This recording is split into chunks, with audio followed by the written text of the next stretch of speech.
Hello, it's Scott Kennedy with Scout.com, coming to you out of the FoxSports.com offices out of Los Angeles. We're here to talk a little bit about wide receivers. This is my 6th year already with Scout.com, and I'm telling you what, this is the best year I've ever seen for the wide receiver position. I made the joke last year as an Atlanta Falcons fan that I got 2 or 3 juniors in high school that if they tried to trade me their 3 starter receivers for the 2 or 3 I had in high school, I'd want draft picks too. That's how inequitable it is. Now, that's not saying that these 3 guys who happen to be A.J. Green out of South Carolina, Julio Jones out of Alabama, and DeAndre Brown out of Mississippi, not to say that those guys are NFL ready, don't get me wrong. What I'm saying is they've got that much talent. They've got as much talent as any class of wide receivers that I've seen in my 6 years at Scout. And let's go ahead and take a look at those wide receivers. The first one we're going to take a look at is Julio Jones. And watch this catch he makes on the sidelines here. He takes a pretty good pop at the end and holds on to the ball. So you know he's got good hands. But what else I like about this? Good play, guys. You know, no showboating, nothing. Watch this. This is him on defense coming up. Boom! Want to see it again? Boom! Wide receivers don't hit like that, guys. They just don't. So you know he's physical as well. And if you're wondering about his speed, that's him playing the corner position on the other side of the field, number 82, tracking this guy down. So you know he's got speed, but can he catch? This is probably the toughest catch a wide receiver has to make. Coming right down at the top of his head. Has to reach back and catch it right on top of his face fast. Anybody that's tried to do that with a helmet and shoulder pads on knows how hard that is. You see he's got some pretty good feet too, making moves in the open field. This is one I like. You know, balance is something that's very underrated. Watch, you can't take this guy off his feet because he's got such good balance. He's pretty good in the open field too, just taking a quick hitch. This guy's 6'5", 220 pounds. He's making guys miss in the open field. Next we're talking Somerville's A.J. Green. He's coming around here on a reverse. And you see the way he strides in the open field and just making guys miss. I mean, you normally see guys like this playing quarterback in high school, not making moves like that.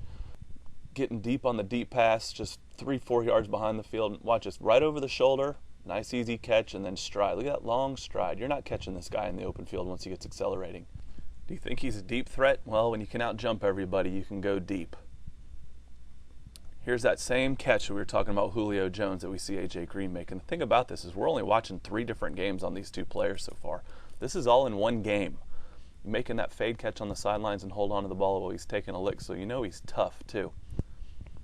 Here's him coming around on a reverse, making a guy on the miss in the backfield. I think he beat that guy by 3 yards and then just outraces everybody to the end zone.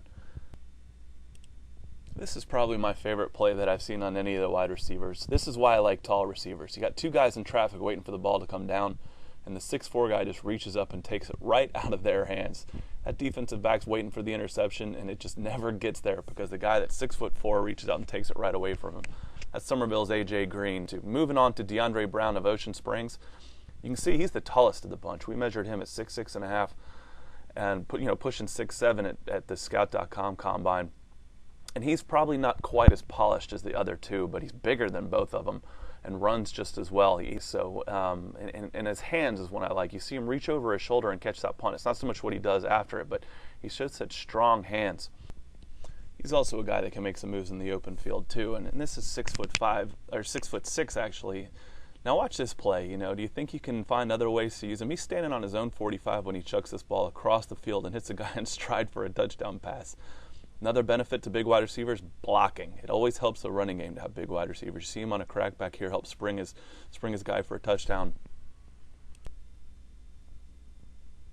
Here's a real scary thing about wide receivers in the South. We haven't even talked about Northwestern's Aldarius Johnson, Northwestern's Tommy Streeter. No, you're not seeing double. That's 2 different players that are 6'4" and can move. Georgia has 2 commitments from the wide receiver position. This is Tavares King at Habersham Central with a little out and up, going for a touchdown against Mays in the playoffs last year. How about Bryce Butler from Norcross, laying out, making a great catch. Georgia's got another one in state named Josh Jarbo. You see him take an out pass, cut it up, and then a nice hard right turn there, and he's gone. So the state of Georgia has 3 really good receivers.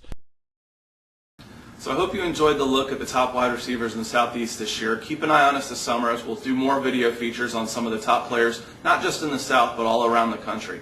Again, this is Scott Kennedy with Scout.com.